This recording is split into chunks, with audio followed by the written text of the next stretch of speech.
हाय दोस्तों, आज हम एक बार फिर से इंडोनेशिया से आगे। बच्चों, हम जापान की सर कर लिए हैं, जापान के बाद ताइवान आ गए हैं, ताइवान के बाद फिलीपींस और पूरा इंडोनेशिया हमने देख लिया है। बात हो रही एशिया के तटीय देशों की, तो सबसे पहले बात कर लिया जाए वियतनाम की। अब हम यहाँ से निकलेंगे और ये पूरा घूमते हुए आगे बढ़ जाएंगे, ऐसे आते हुए। तो आइए, सबसे पहली बार हम पढ़ेंगे वियतनाम। आइए देखिए वियतनाम।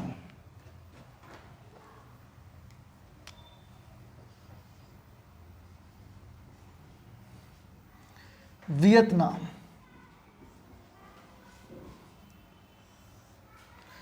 वियतनाम की बात हो बच्चों, तो सबसे पहले आपको इसका चौहद्दी जानना है कि वियतनाम की चौहद्दी क्या है। तो देखिए, यहाँ वियतनाम है और ये जहाँ पे ये आपका साउथ चाइना सी है और साउथ चाइना के वियतनाम के पास में एक खाड़ी है। एक खाड़ी है, इस खाड़ी को हम कहते हैं टोंकिन की खाड़ी। तो ये टोंकिन की खाड़ी है, आप अपने मैप में देखेंगे टोंकिन की खाड़ी। वियतनाम के पूर्व में क्या है? पूर्वी चीन सागर में, दक्षिणी चीन सागर में ईस्ट चाइना सी है, तो उसमें कौन है? टोंकिन की खाड़ी है। जस्ट इसके बाद देखेंगे तो आपको लाओस और कंबोडिया दो देश मिलेगा इसके पश्चिम में। Laos plus Cambodia. क्योंकि जब तक आपको देश की बाउंड्री नहीं याद होगा, मैपिंग आपका बढ़िया होगा नहीं। चीज़ें रट भी नहीं सकते हैं, चीज़ें देख करके हमें सब बातें याद करनी है। तो आप ये देखिए, टोंकिन खाड़ी पूरब में और लाओस और कंबोडिया पश्चिम में। जब भी आप इसके उत्तर में जाइएगा तो बच्चों, इसके उत्तर में आप देख रहे हैं क्या है? तो एक बड़ा सा देश है चाइना। तो इसके उत्तर में, वियतनाम के उत्तर में चीन है। और देखिए नीचे आपका ये देखिए, ये आपका साउथ चाइना सी से चाहेंगे तो नीचे का भाग ये आपका गल्फ ऑफ थाईलैंड है, थाईलैंड की खाड़ी है, मलेशिया वाला क्षेत्र है। तो इस भाग को हम लोग लिख सकते हैं कि नीचे में आपका प्रशांत महासागर है। प्रशांत महासागर।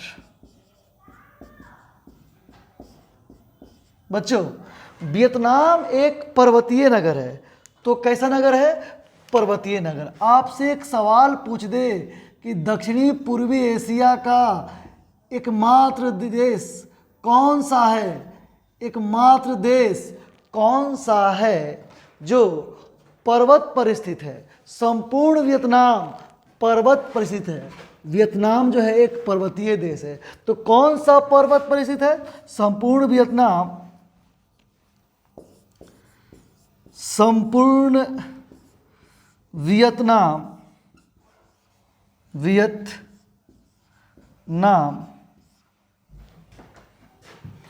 जिस पर्वत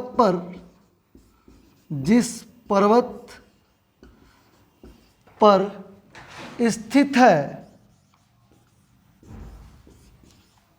है उसे अन्नामाइट पर्वत श्रेणी कहते हैं। उसे अन्नामाइट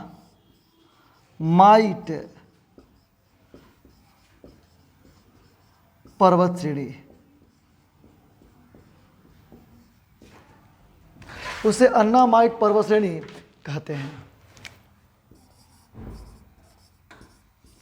यानी संपूर्ण वियतनाम एक पर्वतीय नगर है, पर्वत पर स्थित है पूरा देश। और पर्वत कौन सा पर्वत है? अन्नामाइट पर्वत। तो सवाल सीधे पूछ सकता है आपसे कि अन्नामाइट पर्वत किस देश में अवस्थित है? तो आपका आंसर क्या होगा? कि वियतनाम में अवस्थित है। बच्चों, वियतनाम में एक शहर है, इस शहर का नाम है हो ची मिन्ह सिटी। बहुत ही फेमस शहर है, ऐतिहासिक शहर है। वहाँ का राष्ट्रीय नेता थे हो ची मिन्ह। तो हो ची मिन्ह सिटी। सवाल पूछता है कि हो ची मिन्ह सिटी किस नदी के मुहाने पर अवस्थित है? होची मिन्ह सिटी किस नदी के मुहाने पर अवस्थित है? उसका आंसर होगा बच्चों कि ये आपके मेकांग नदी के मुहाने पर है। मेकांग नदी के मुहाने पर है। अब हम आगे बढ़ेंगे बच्चों। कालांतर में वियतनाम फ्रांस का उपनिवेश था। फ्रांस का उपनिवेश था। ये बात याद रखेंगे आप कि इस पर पहले वियतनाम पर फ्रांस का अधिकार था। और होची मिन्ह सिटी को सागौन सिटी कहते हैं। सागौन सिटी। तो एग्जाम एक बार सवाल पूछा कि किसे कहते हैं सागौन सिटी? पुराना नाम है होची मिन्ह का, तो होची मिन्ह सिटी का ही नाम है सागौन सिटी। सागौन सिटी। इतनी ही बात रहेगा इसमें। अब जब हम आगे बढ़ेंगे तो इसके बाद जब हम आगे बढ़ेंगे तो देखिए, वियतनाम के बाद एक देश है प्यारा सा कंबोडिया। आइए इस कंबोडिया का अध्ययन करते हैं। तो लिखेंगे कंबोडिया।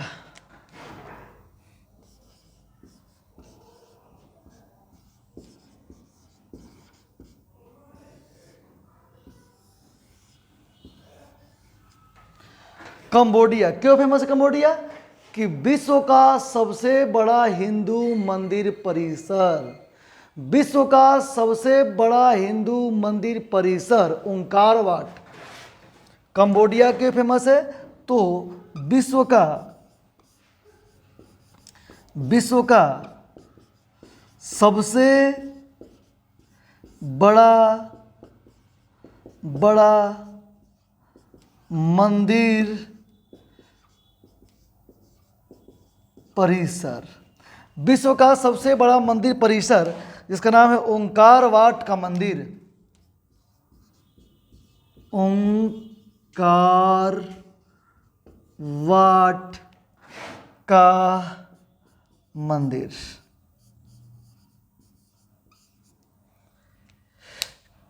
कंबोडिया में ही स्थित है। बच्चों कंबोडिया का पुराना नाम एक बार परीक्षा में पूछा था कि कंबोडिया का पुराना नाम क्या है?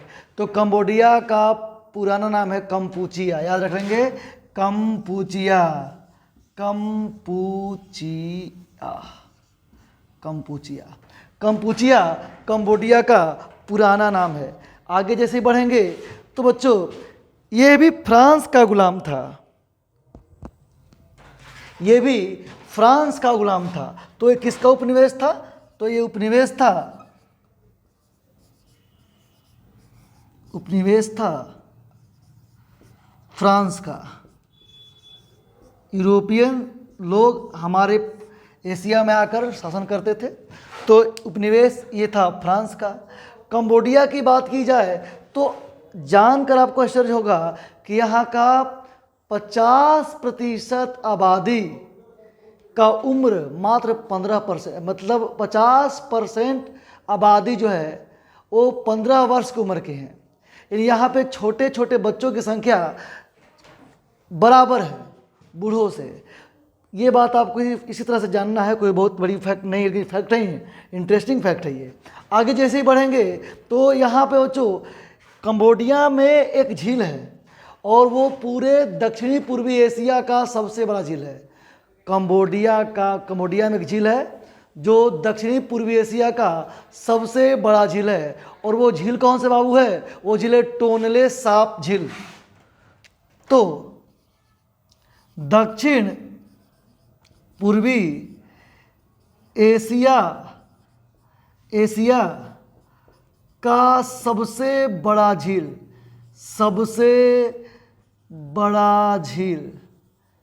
बच्चों कहाँ है? कंबोडिया में है और उसका नाम क्या है? Tonle shop. टोनले साप झील। अब हम लोग आगे बढ़ेंगे बच्चों। बात हम लोग कर रहे थे इस कंबोडिया की, और कंबोडिया में टोनले साप झील की बात हो रही थी।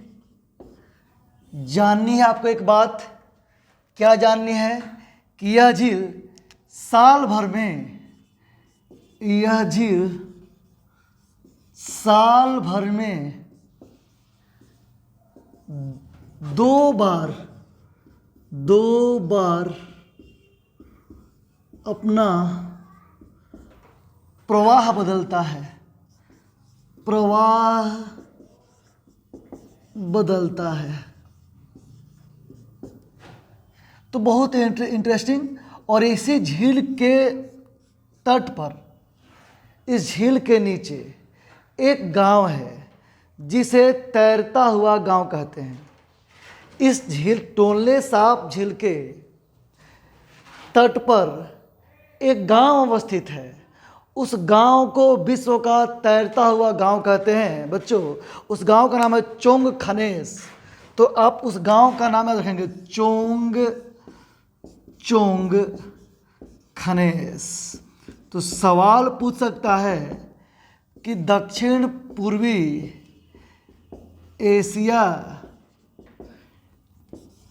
के तैरता हुआ गांव, तैरता हुआ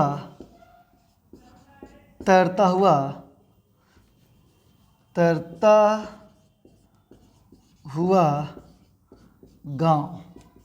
तो ये कौन सा है? चोंग खनेस। कहाँ का है? कंबोडिया। बताइए, कंबोडिया की राजधानी नोम पेन। करेंसी क्या है?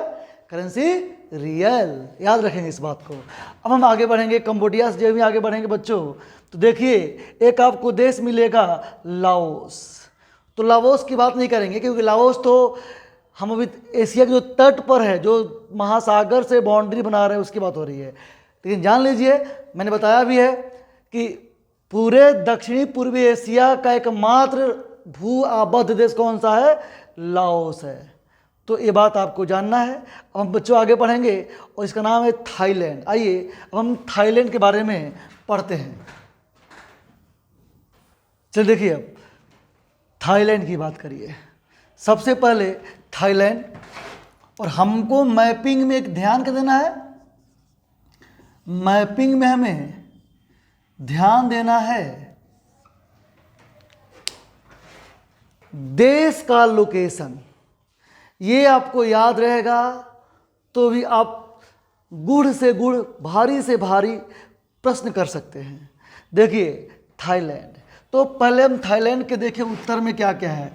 अगर हम मैप की बात करें, इसके लोकेशन की बात करें, डायरेक्शन की बात करें बच्चों, ऊपर नॉर्थ होता है, नीचे हमारा साउथ होता है, इधर हमारे लेफ्ट में होता है ईस्ट यानी पश्चिम, वेस्ट में पूरब, उत्तर दक्षिण पश्चिम पूरब, पश्चिम और पूरब। तो देखिए थाईलैंड के उत्तर में आपको दिखाई दे रहा होगा लाओस, और फिर देखिए म्यांमार। तो दो देशों की बाउंड्री है, ऊपर में हमारा लाओस और म्यांमार है। लिख लेंगे इस बात को, म्यांमार, म्यांमार प्लस लाओस। दूसरी बात करें भाई, नीचे क्या है इसके थाईलैंड के? तो नीचे में तो आपको वही प्रशांत पैसिफिक ओशन है।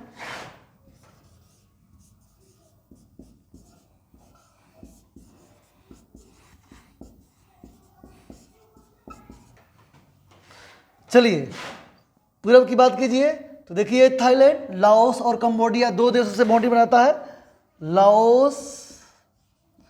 Laos plus Cambodia. आपको याद रखना ये सब बातें, बार बार मैप देखिएगा, बार बार लेक्चर सुनिएगा, ऑटोमेटिक आपको याद हो जाएगा। फिर देखिए इधर आपका एक, देखिए ये देश आपका बर्मा यानी म्यांमार, देखिए यहाँ तक, तो ये थाईलैंड की सीमा है, जहाँ पे यहाँ लग रहा है आपका कौन, ये हमारा बर्मा, पश्चिम में हमारा बर्मा है, म्यांमार है। एक बात और गौर करना है, देखिए ध्यान से, ये मलेशिया, देखिए ये थाईलैंड ऐसे आया हुआ है। देखिए यहाँ से जो पीला रंग देख रहे हैं, ये भी थाईलैंड ही है, ये थाईलैंड है बच्चों। तो आप इसमें अगर नीचे जाइएगा, स्टेट आपसे देश पूछेगा कौन सा देश है, तो देश में क्या होगा? आप प्रशांत महासागर में देश जो स्थित है मलेशिया, तो आप मलेशिया भी कहेंगे कि मलेशिया। और बहुत ही इंटरेस्टिंग फैक्ट थाईलैंड के बारे में, क्या भाई? सफ़ेद हाथियों का देश। सफ़ेद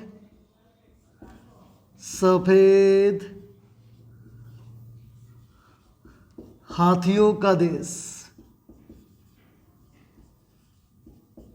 सफ़ेद हाथियों का देश किसे कहते हैं? तो कहते बच्चों हम थाईलैंड को सफ़ेद हाथियों का देश कहते हैं। फिर पूरे दक्षिणी पूर्वी एशिया में थाईलैंड एक ऐसा देश है जो कभी भी किसी यूरोपियन शक्ति का अधीन नहीं हुआ है, यानी ये गुलाम नहीं हुआ है कभी भी। यानी दक्षिण पूर्वी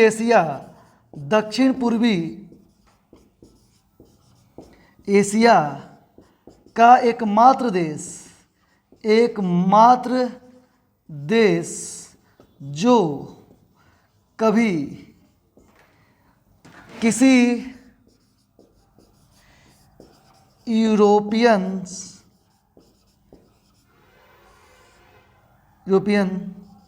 का उपनिवेश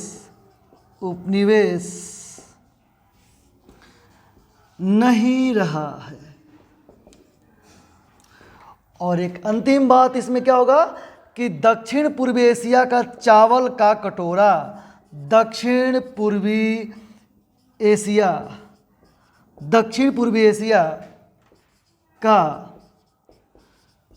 चावल का कटोरा, दक्षिण पूर्वी एशिया का चावल का कटोरा बच्चों थाईलैंड को कहते हैं।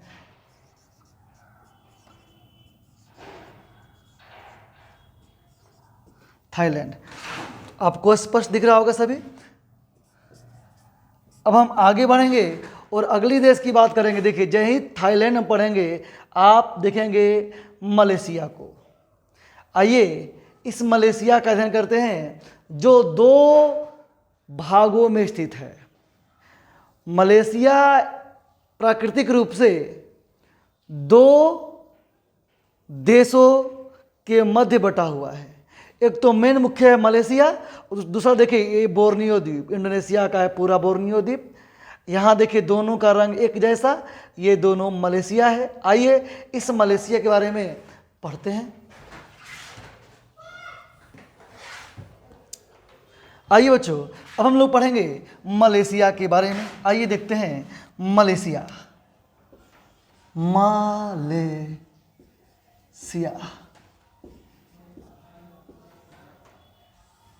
मलेशिया क्यों फेमस है मलेशिया?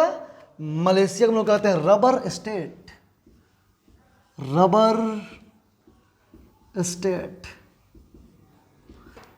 स्टेट है मलेशिया। और मलेशिया कालांतर में ब्रिटेन का उपनिवेश रहा है। तो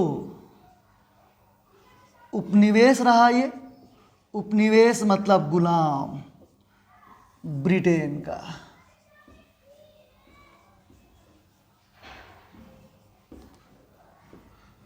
उन्नीस सौ सत्तावन में आज़ाद हुआ, ये स्वतंत्र हुआ,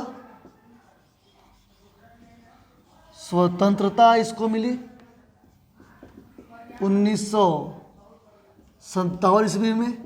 पुनः इस पर सिंगापुर अधिकार कर लिया था। सिंगापुर से 1965 में ये आज़ाद हुआ। और आज हमारा जो मलेशिया है एक स्वतंत्र प्रभार रखता है। आइए आगे बढ़ेंगे। तो जब ही हम आगे बढ़ेंगे तो देखेंगे बच्चों एक बहुत इंटरेस्टिंग बात कि मलेशिया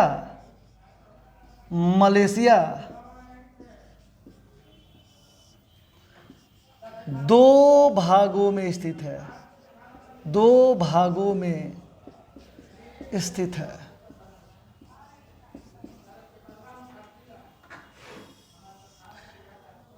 एक भाग को हम कहते हैं दक्षिणी पूर्वी मलेशिया। दक्षिणी पूर्वी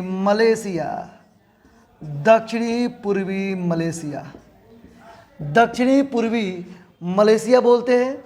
तो दूसरे भाग को हम बोलते हैं बच्चों पूर्वी मलेशिया।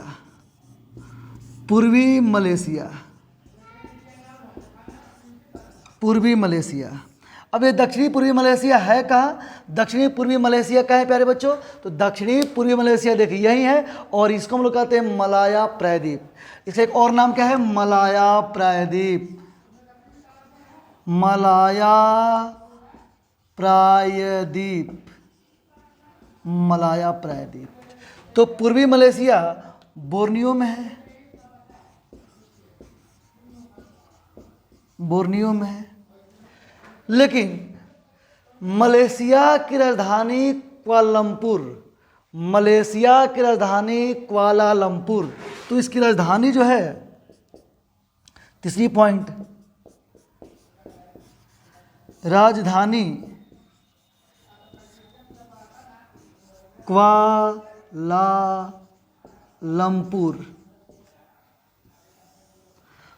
कुआलालंपुर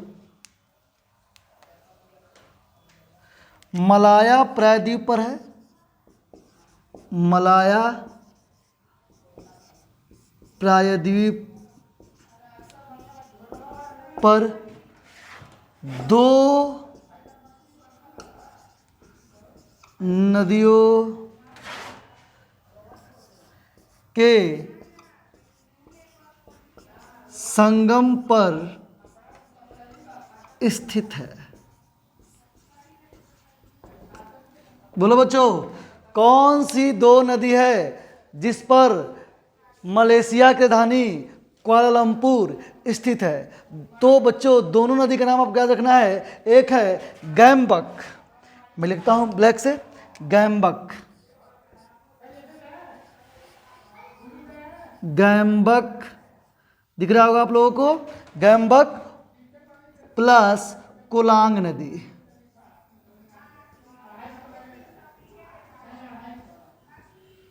तो गैमबक और कोलांग नदी के संगम पर मलाया प्रायद्वीप पर मलेशिया की राजधानी कुआलालंपुर अवस्थित है। अब आगे चलिए बच्चों, अब हम बात करेंगे ये जो पूर्वी है हमारा, पूर्वी मलेशिया। पूर्वी मलेशिया, पूर्वी मलेशिया, पूर्वी मलेशिया की बात करेंगे। और पूर्वी मलेशिया पर दो सूबा है, एक नाम है सवाह और एक नाम है सरवाक। ये दो प्रांत है मलेशिया का। कहाँ भाई? बोर्नियो वाले पर, बोर्नियो द्वीप के पास मलेशिया में दो सूबा है, एक का नाम है सवाह, दूसरा है सरवाक। और सरवाक पर चीनी मूल के लोग रहते हैं, चीनी मूल के लोग रहते हैं। आपको ये बात याद रखनी है। आगे जैसे ही बढ़ेंगे हम तो आपको देखना है कि भाई रबर स्टेट कहते हैं किसको? मलेशिया को। तो मलेशिया के किस राज्य में सबसे ज़्यादा रबर मिलता है? तो एक राज्य बाबू केदाह, केदाह राज्य है, केदाह राज्य, केदाह राज्य। केदाह राज्य में, केदाह राज्य एक राज्य है जहाँ पर मलेशिया में, मलेशिया का सर्वाधिक रबर का उत्पादन होता है, उत्पादन होता है। बच्चों साथ ही में एक और यहाँ पे जगह नाम है इपोह। इपोह, इपोह की जब हम बात करेंगे तो जैसे मलेशिया तो सबसे पहली बात की रबर में है ही, लेकिन टीन का भी प्रोडक्शन होता है मलेशिया में। तो मलेशिया में एक इपोह जगह है जहाँ से टीन का उत्पादन होता है, टीन का उत्पादन, टीन का उत्पादन होता है। अब हम आगे बढ़ेंगे, आगे देखते हैं कि और क्या क्या खास बात है इसमें। बच्चों, विश्व के सर्वाधिक बड़ी, विश्व की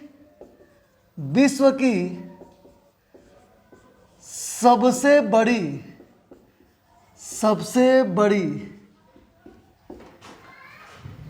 टीन की खान मलेशिया में ही स्थित है, जिसे हम गोपेन की खान कहते हैं। गोपेन की खान, गोपेन की खान जो है बच्चों, ये विश्व में सबसे बड़ी टीन उत्पादक खान है।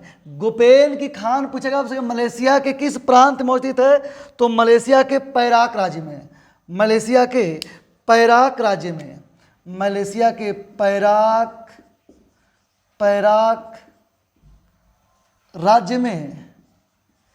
पैराक राज्य में विश्व की सबसे बड़ी टीन की खान है। अब जब हम आगे बढ़ेंगे बच्चों, तो एक क्षेत्र आपको और मैं दिखाना चाहता हूँ, और क्या है ये, पेनांग द्वीप। पेनांग द्वीप मलेशिया का एक द्वीप। पेनांग द्वीप क्यों फेमस है, क्योंकि इसे हम भविष्य का सिंगापुर कहते हैं। तो आपसे पूछेगा कि भविष्य का सिंगापुर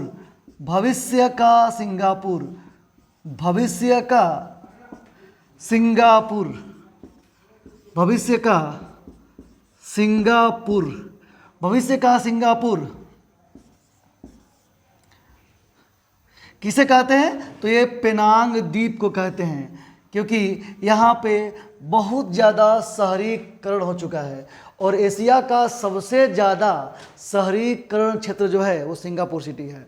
तो सिंगापुर बनने वाला है भविष्य का कौन, पेनांग द्वीप, जो कि मलेशिया में अवस्थित है। आगे बढ़ेंगे बच्चों, तो मलेशिया के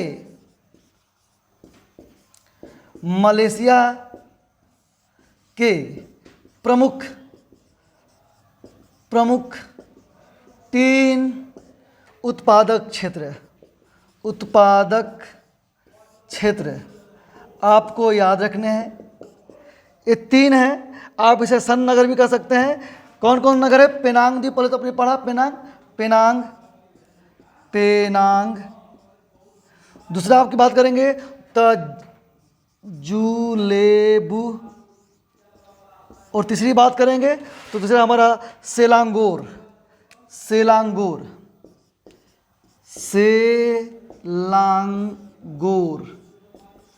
आपको ये बात याद रहेगी कि विश्व का सबसे बड़ा टीन की खान कौन है, गोपेन की खान है। कहाँ है, पैराक राज्य में है। पेनांग द्वीप, जिसे भविष्य का फ्यूचर सिंगापुर कहते हैं, भविष्य का सिंगापुर कहते हैं। और मलेशिया के प्रमुख टीन उत्पादक क्षेत्र कौन कौन है, तो पेनांग द्वीप, जुलेबू और सेलांगोर। बच्चों, मलेशिया की यात्रा समाप्त हुई। हम आगे बढ़ेंगे, और जैसे ही आगे बढ़ेंगे तो हमने देखिए, आपको मैंने आज क्या क्या दिखाया आपको। आज मैंने आपको दिखाया वियतनाम, कंबोडिया, थाईलैंड, लाओस के बारे में थोड़ी बहुत बातें हो गई, और मलेशिया। अब जब भी आगे बढ़ेंगे तो एक देश देखिए जो एशियान का देश है, इसका नाम क्या बच्चों, इसका नाम है म्यांमार। आइए म्यांमार की थोड़ी सी बातें कर लें, क्योंकि म्यांमार हमारा पड़ोसी भी है, और यहाँ से परीक्षा के लिहाज से बड़े सारे तथ्य भी हैं। आइए देखते हैं म्यांमार।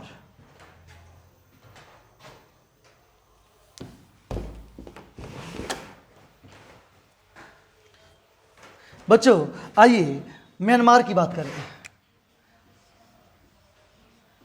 म्यांमार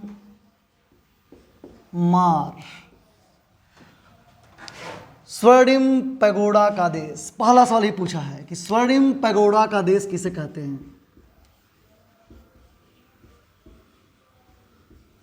स्वर्णिम पैगोडा,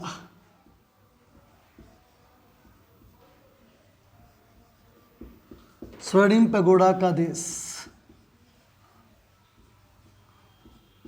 स्वर्णिम पैगोडा का देश म्यांमार। क्यों कहते हैं ऐसा, क्योंकि खूबसूरत बौद्ध मंदिर है। खूबसूरत बौद्ध मंदिर।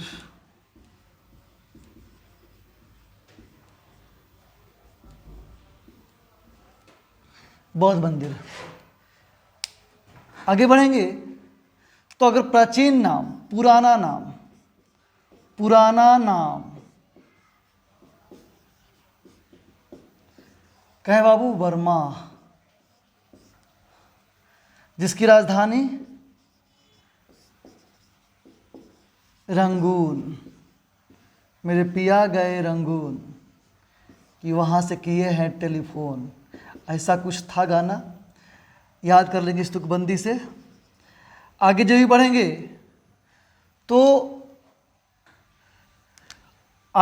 तो अगर हम आज बात करके वर्तमान में, तो म्यांमार कहते ही हैं। ये राजधानी रंगून पुराना है, ये पुराना नाम है, पुराना। वर्तमान राजधानी नाय पी ताओ। मुद्रा तो मैंने बताया ही है, फिर बता देता हूं। मुद्रा है क्या बच्चों? अगर इसकी ऐतिहासिक पृष्ठभूमि देखें, तो जब भारत अंग्रेजों का उपनिवेश था, उसी समय 1852 ईस्वी में अंग्रेजों ने भारत से ही बर्मा पर अधिकार कर लिया। यानी ये ब्रिटेन का उपनिवेश बना, ब्रिटेन का उपनिवेश था।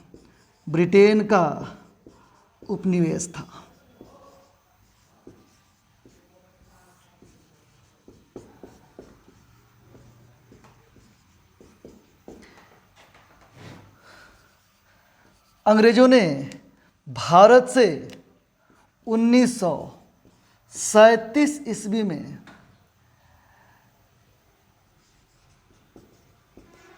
भारत से बर्मा को अलग किया।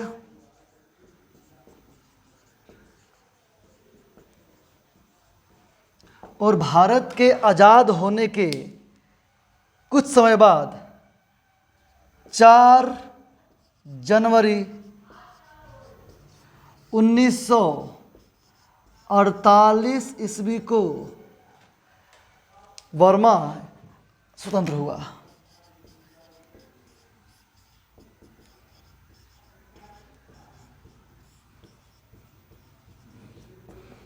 ये इसकी ऐतिहासिक पृष्ठभूमि है और ये हमारा क्वेश्चन भी बना हुआ है। अब देखते हैं कि बर्मा किससे किससे इसकी बाउंड्री लगती है। ये देखना बहुत इंपॉर्टेंट हमारे लिए है। आइए देखते हैं बच्चों, आगे देखेंगे। आइए देखते हैं चौहद्दी।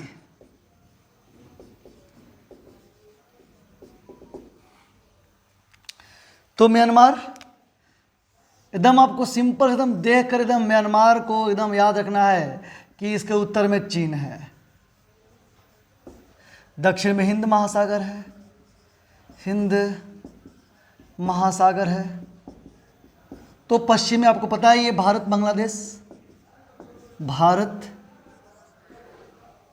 प्लस बांग्लादेश, और पूरब की बात कर लेंगे। आइए पूरब में देखिए, यहाँ पे यही हमारा म्यांमार, तो आपका थाईलैंड है और आप थाईलैंड नहीं कह सकते हैं, थाईलैंड बाकी तो ये हमारा है, तो इसको नहीं कर सकते हैं। लाओस और थाईलैंड, लाओस प्लस थाईलैंड। किसी बुक में आपको मलेशिया भी मिलेगा देखने को, हालांकि वो नहीं है, वो तो यहाँ पे है, बाउंड्री उससे नहीं बनाता है, सजा नहीं करता है।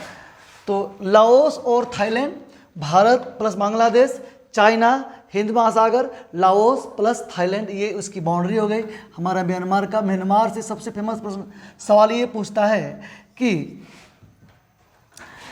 कौन सा देश सार्क का सदस्य नहीं है? सार्क का सदस्य नहीं है, कौन सा देश आंसर क्या होता है? म्यांमार। म्यांमार। म्यांमार किसका सदस्य है? एशियान का। एशियान का सदस्य है। फिर पूछता है बहुत इंपॉर्टेंट सवाल, मैं नदी पढ़ाऊंगा तो बताऊंगा, लेकिन आपको यूपीएससी में पूछा कि क्या पूछा कि म्यांमार, म्यांमार की जीवन रेखा, जीवन रेखा, म्यांमार की जीवन रेखा किस नदी को कहते हैं? तो बच्चों म्यांमार का जीवन रेखा कहते हैं इरावदी नदी को।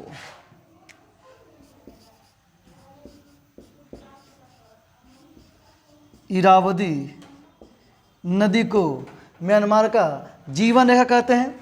आगे जैसे ही बढ़ेंगे तो आपको ये जानना है कि साल्वीन नदी के पूरब में, साल्वीन नदी के पूर्वी क्षेत्र में, साल्वीन नदी के पूर्वी क्षेत्र में सुनहला त्रिभुज, गोल्डन ट्रायंगल,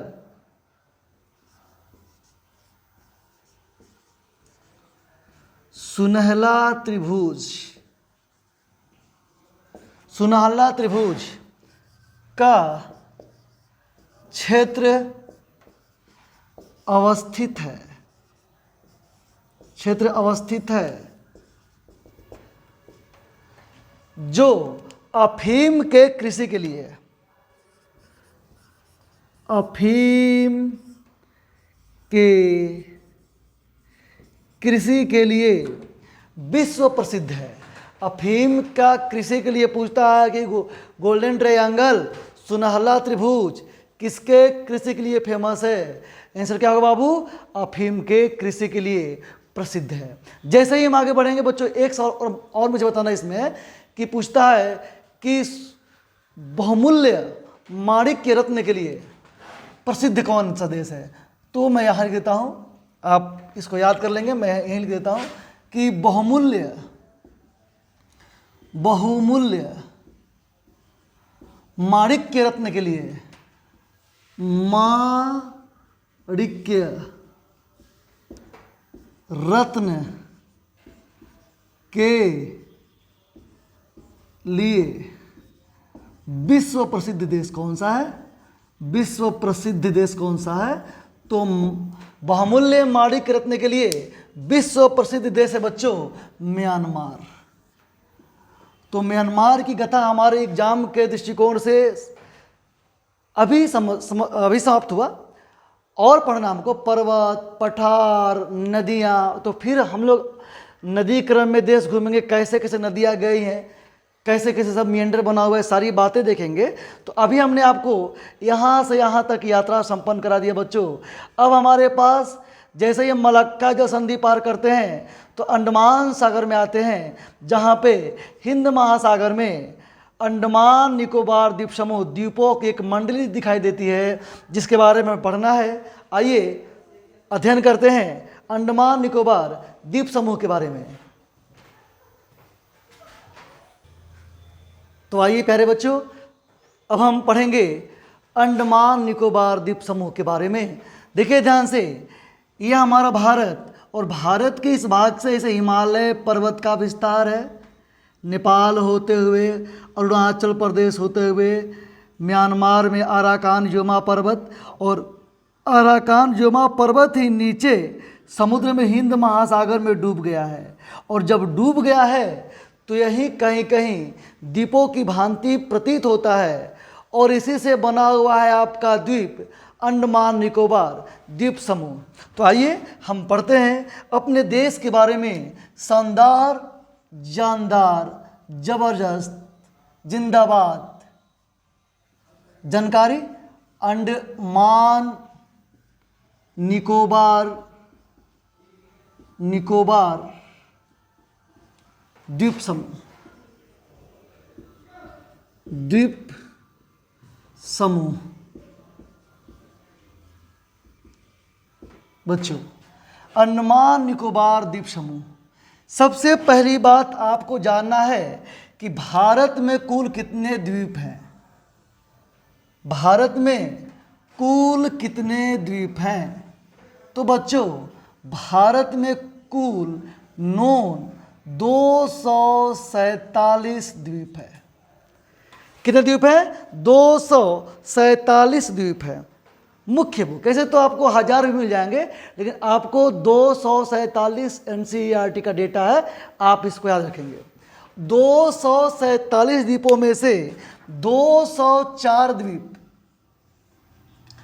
204 द्वीप बंगाल की खाड़ी में अवस्थित है। बंगाल की खाड़ी में अवस्थित है। तो वहीं 43 द्वीप अरब सागर में अवस्थित हैं। अरब सागर में अवस्थित है। चलिए इस 204 द्वीपों में से ही हमें पढ़ने हैं 7 से 8 द्वीप जो प्रमुख हैं। सबसे पहले देखिए, म्यांमार से जब आप नीचे आते हैं तो यहाँ पे कोको चैनल है। कौन सा channel? Coco channel. Coco channel है बच्चों। और कोको चैनल से नीचे आपको एक द्वीपों की मंडली मिलेगी। आइए इस द्वीप को पढ़ते हैं। सबसे पहले देखिए 4 द्वीप की मंडली है बच्चों, 4 द्वीप है। ये हमारे अंडमान के 4 द्वीप हैं। फिर यहाँ पे एक 10 डिग्री चैनल है। फिर यहाँ पे निकोबार के द्वीप शुरू हो जाते हैं। फिर यहाँ पे एक चैनल है ग्रेटर चैनल, और फिर इंडोनेशिया की शुरुआत हो जाती है। ऐसे ऐसे ऐसे देखिए, यहाँ पे जैसे निकलते हैं यहाँ पे 10 डिग्री चैनल है, यहाँ नीचे आएंगे इंडोनेशिया की शुरुआत हो जाएगी। आइए सबसे पहले हम उत्तरी अंडमान द्वीपों का नाम रखते हैं। तो बच्चों ये आपका है उत्तरी अंडमान।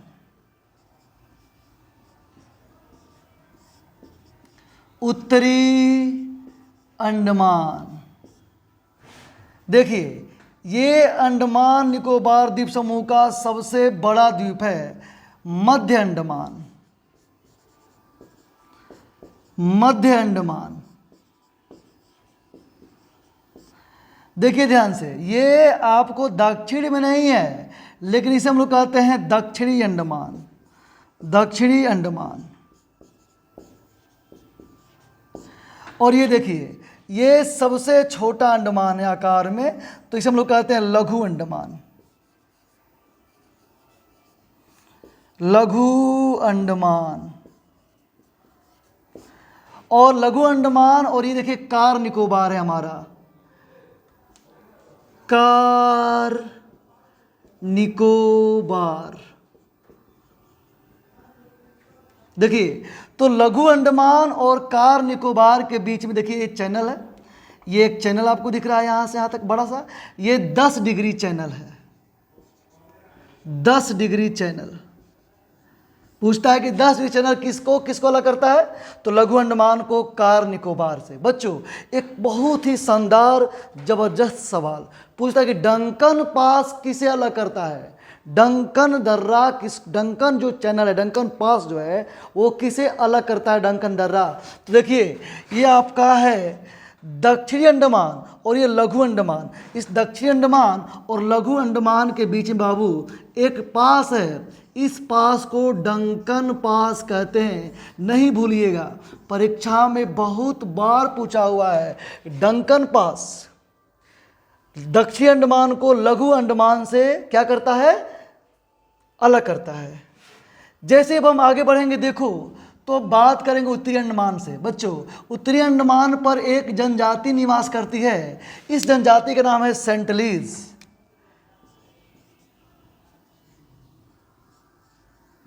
सेंटलीज। सेंटलीज जनजाति है। सेंटलीज।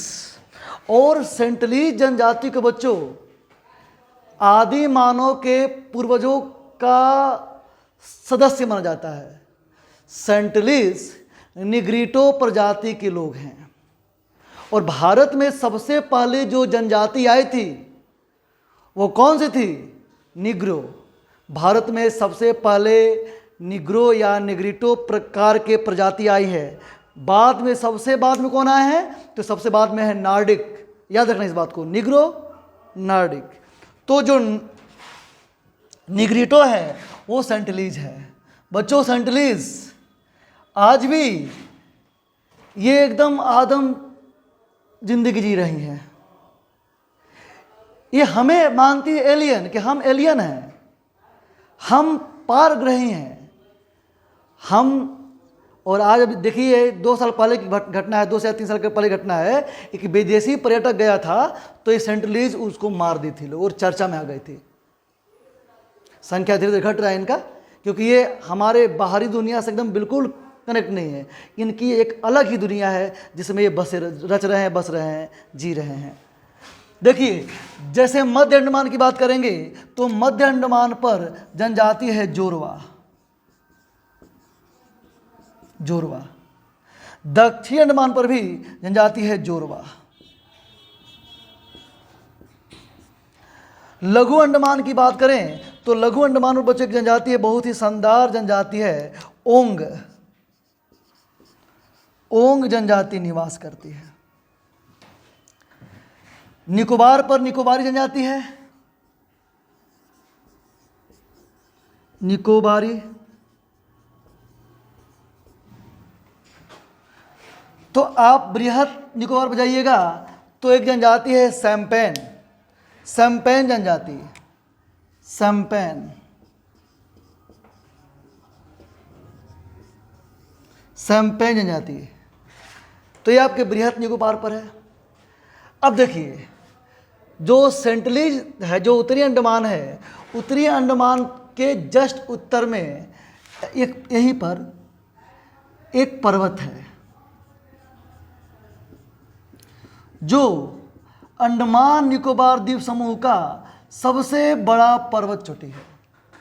और इसका नाम क्या है? इसका नाम है सैडल पिक। क्या नाम है प्यारे बच्चों? Saddle Peak. सैडल पिक चोटी का नाम है। आपसे हाइट पूछे बता दीजिएगा 738 मीटर।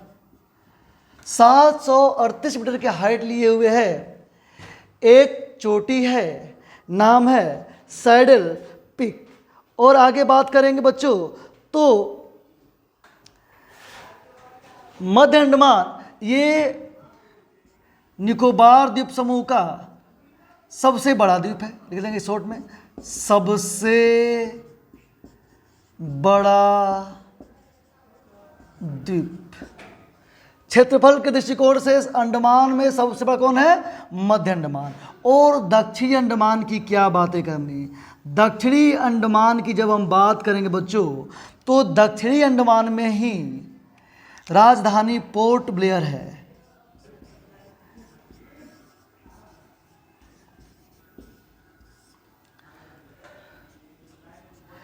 राजधानी पोर्ट ब्लेयर जो है ये दक्षिणी अंडमान पर अवस्थित है। और राजधानी पोर्ट ब्लेयर से 135 किलोमीटर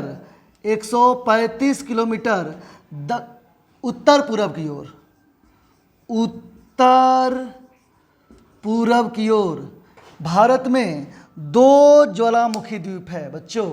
2 ज्वालामुखी फटती हैं। याद रखने आपको, भारत का एकमात्र सक्रिय ज्वालामुखी जिसका नाम है बैरन।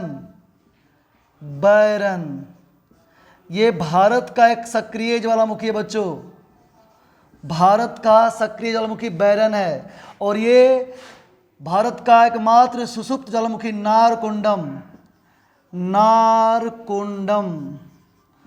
तो ये दोनों जो द्वीप, जो दोनों ज्वालामुखी है, बैरन और नारकुंडम, ये दोनों ज्वालामुखी अंडमान निकोबार द्वीप समूह पर ही अवस्थित है। याद रखने हैं, बहुत बार सवाल पूछा है इनसे। आगे बढ़ेंगे बच्चों, जब हम आगे बढ़ेंगे तो देखिए माउंट हैरियट एक नेशनल पार्क है, भारत का एक राष्ट्रीय पार्क है माउंट हैरियट, जो दक्षिणी अंडमान पर ही है। माउंट हैरियट आपको दिख रहा होगा, माउंट हैरियट।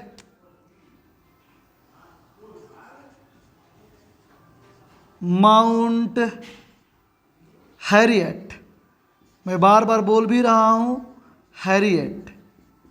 तो सबसे पहले जानना है आपको कि माउंट हैरियट दक्षिणी अंडमान पर है और भारत का एक नेशनल पार्क है। भारत का एक नेशनल पार्क कौन है बच्चा? Mount Harriet. आगे जैसे ही बढ़ेंगे बच्चों तो दक्षिणी अंडमान, देखिए सुनिए हमारी बात, दक्षिणी अंडमान से लेकर के ग्रेटर निकोबार तक, यहां तक सुनिए, दक्षिणी अंडमान से लेकर के ग्रेटर निकोबार वहां तक के क्षेत्र में एक और नेशनल पार्क है।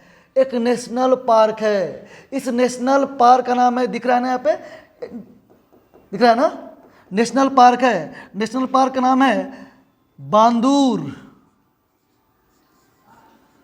बांदूर नेशनल पार्क, जो रॉबर केकड़ा, रॉबर केकड़ा, रॉबर केकड़ा, रॉबर केकड़ा एवं रॉबर केकड़ा एवं ड्यूगांग, जंगल समुद्र की गाय ड्यूगांग के लिए फेमस है। तो आपको मैंने तीन नेशनल पार्क भी हैं यहाँ पे, याद करना है आपको। एक तो सैडल पिक भी नेशनल पार्क है, माउंट हैरियट नेशनल पार्क है और बांदूर नेशनल पार्क है। ये तीन नेशनल पार्क जहाँ से यूपीएससी बीपीएससी दरोगा में सवाल बनता ही बनता है और हमको इसका एक्सपीरियंस है। ठीक है, मैंने पढ़ाया है बच्चों को, बहुत सारे दरोगा बने हैं पढ़ाए हुए, है ना। बस यूट्यूब पे मैं आ रहा हूँ नया नया, लेकिन एक्सपीरियंस वर्क करने का बहुत ज़्यादा है, आपको लगेगा। आप बस साथ और सहयोग दीजिए।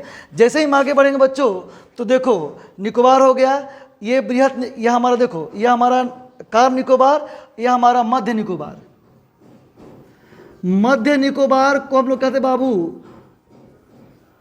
लघु निकोबार, लघु निकोबार, और यह हमारा बृहत निकोबार। और बृहत निकोबार के नीचे आप सभी को पता है, बृहत निकोबार के नीचे आप सभी को पता है प्यारे बच्चों क्या है?